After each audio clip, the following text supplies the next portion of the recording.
उसको के प्रति सच्चाई का त्याग और उसकी सौगंध लेके कहते हैं कि आपकी कोई भी कमजोरी हम बनने नहीं देंगे, क्योंकि हमारे को अगर जन्म आपने दिया है तो जन्म देने वाली और जमीन पे रखने वाली दोनों बातें समान है।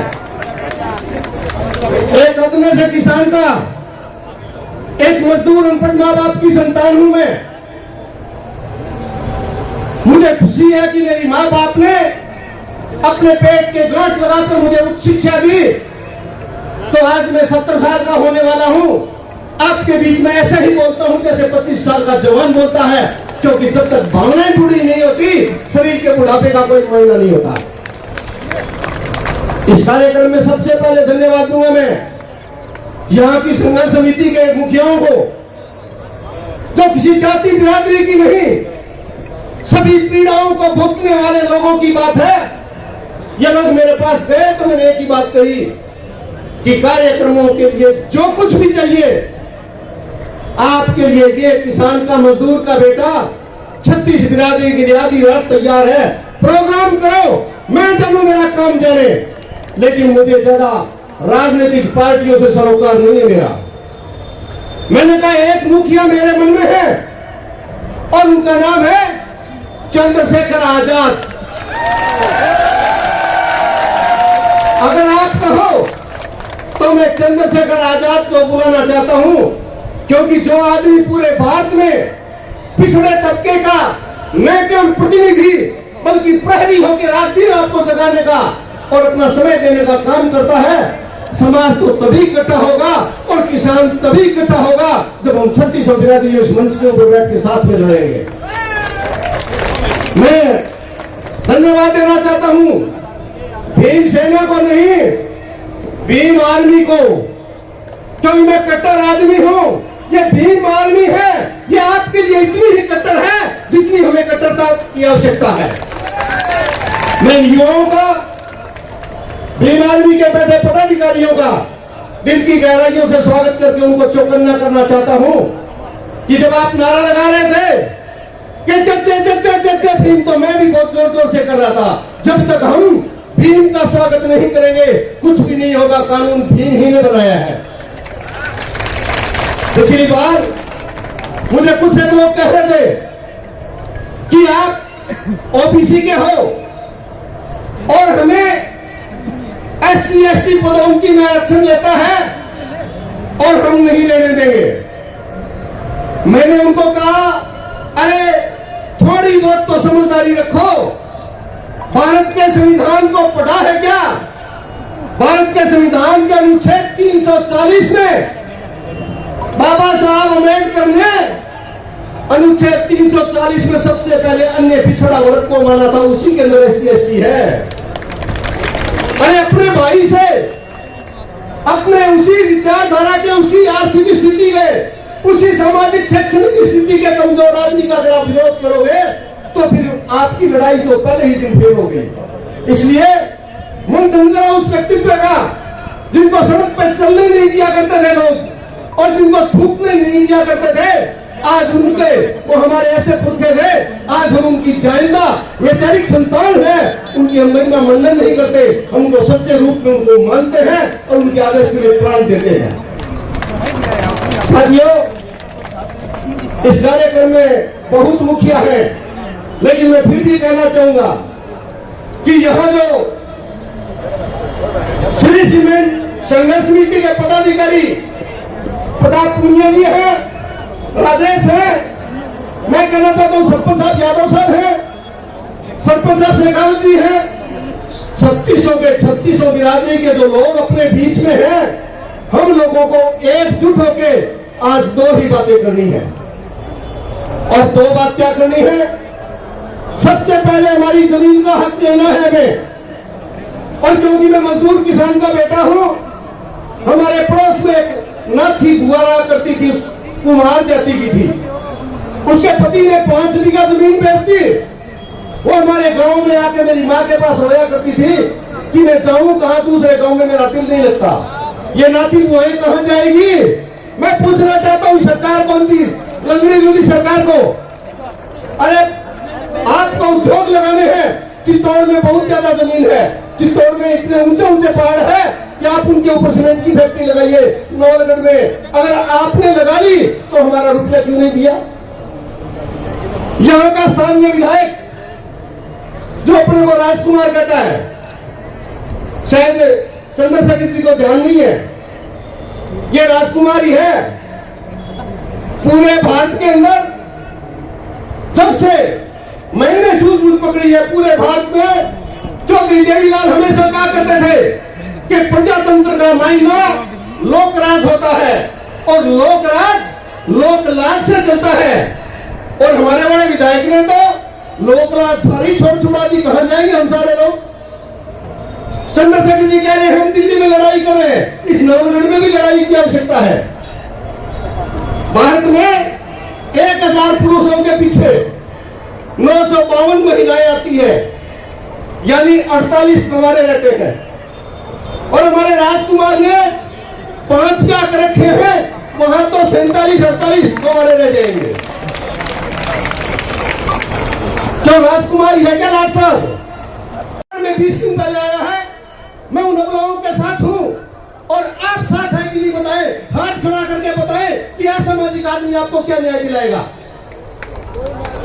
अभी मेरे को रास्ते में रोका पुलिस वालों ने, मैं इस व्यवस्था का भाग रहा हूं। जो पुलिस के मेरे भाई खड़े हो, हम सभी लोग हैं। हमारी बहन एसडीएम बैठी है यहाँ, वो पिछड़ा तबके का प्रतिनिधित्व करती है और मैं पढ़ाई करना चाहता हूं कि हमारे मांगने से उन्होंने तुरंत हमें आज्ञा दे दी कि आप किसान सम्मेलन करो। यहां की पुलिस ने हमारा सहयोग किया, लेकिन पुलिस कितनी देर सहयोग करेगी जब यहां का जो शासक है उनको यह पता लगा कि 500 गाड़ियां जुलूस में है तो आगे डंपर लगा दिए। हमारे आगे तो सदा ही सड़कों पे डंपर लगे हैं और गांव में छोटे खड़े रहते हैं, हमें इनका कोई डर नहीं है।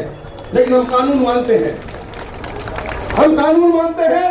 हमने हमारे पुलिस के अधिकारी को बुलाया, मैंने चंद्रशेखर जी ने बात की, उन्होंने कहा साहब इधर से चले जाओ, क्योंकि हमें जिद नहीं करनी थी लेकिन हमें पीड़ा है। भीम आर्मी ने अंदर जाने की कल आज्ञा मांगी, राजकुमार शर्मा ने कह के और हमारी अंदर घुसने की आज्ञा खारिज करवा दी। मजबूत हो जाइएगा, जो आज परमिशन खारिज करवाते हैं उन खुद को ही खारिज कर दो, इनके भ्रूण खत्म कर दो ताकि ऐसे बंदे पैदा ही नहीं हो। इस कार्यक्रम में मैं आपको विशेष रूप से बताना चाहता हूं, यह जो फैक्ट्री लग रही है, अगर अभी रात को आप फैसला करोगे तो मैं चंद्रशेखर जी को तो नहीं रोकूंगा, लेकिन मैं खुल के कहना चाहता हूं, आप हम चलेंगे हरिशन का ताला और फैक्ट्री का रखवाला 5 मिनट में धो के छोड़ देंगे, उनका बैंक सारा निकाल देंगे।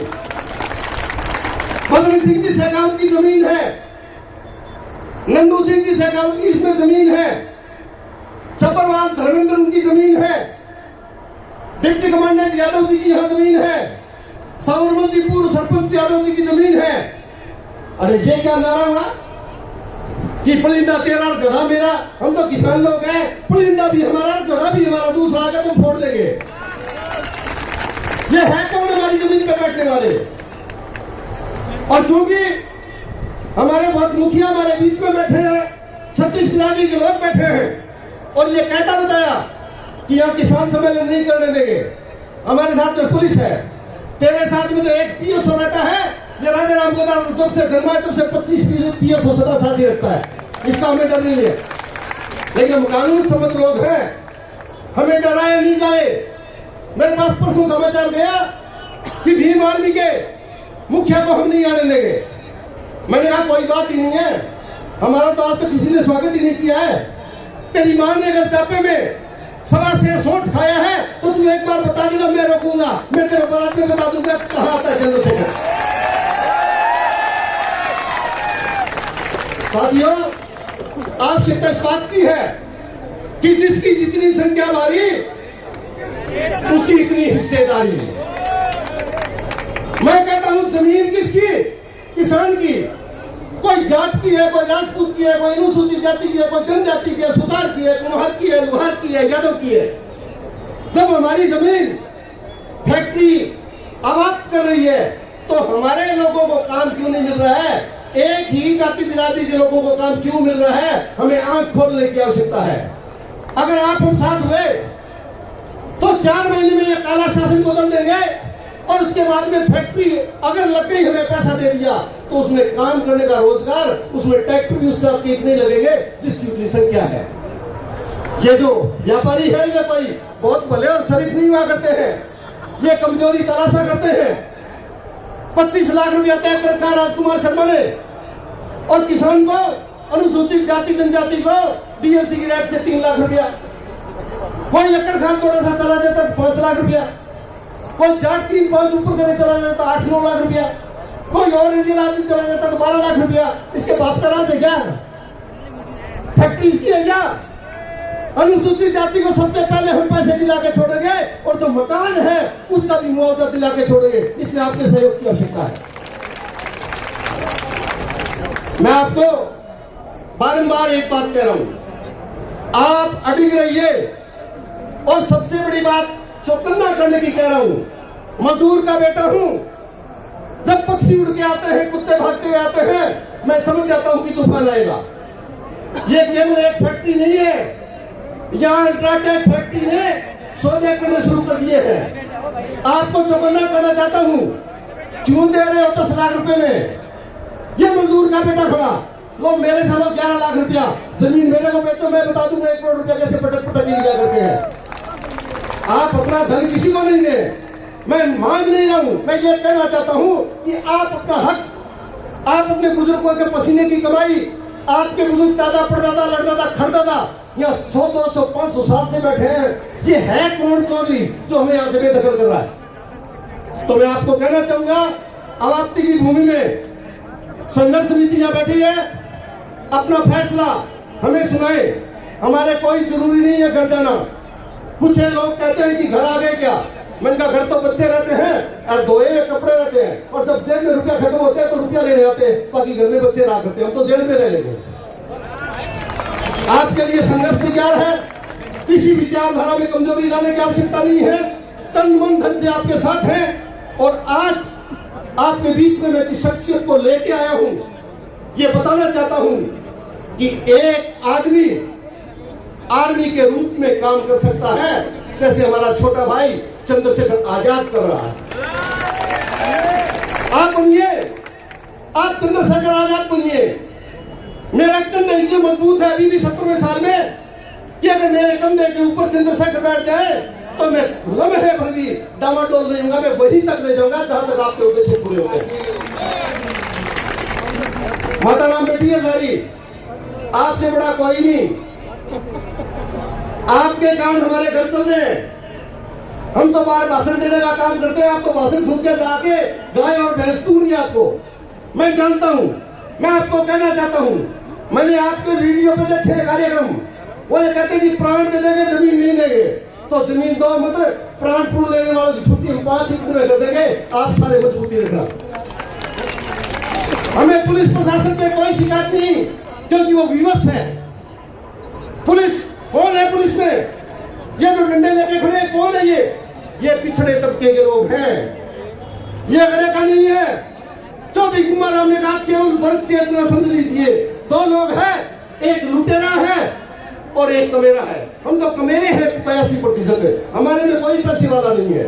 ये जो डंडे हमारे मारते हैं, जब मारते हैं तो हम धीरे से कहते हैं धीरे मारना, तेरी बिरादरी का हूं, तो कई बार ये धीरे भी मारते हैं। ज्यादा मत मार लेना, अपने बुजुर्गों को खोदोगे, रोते फिरोगे।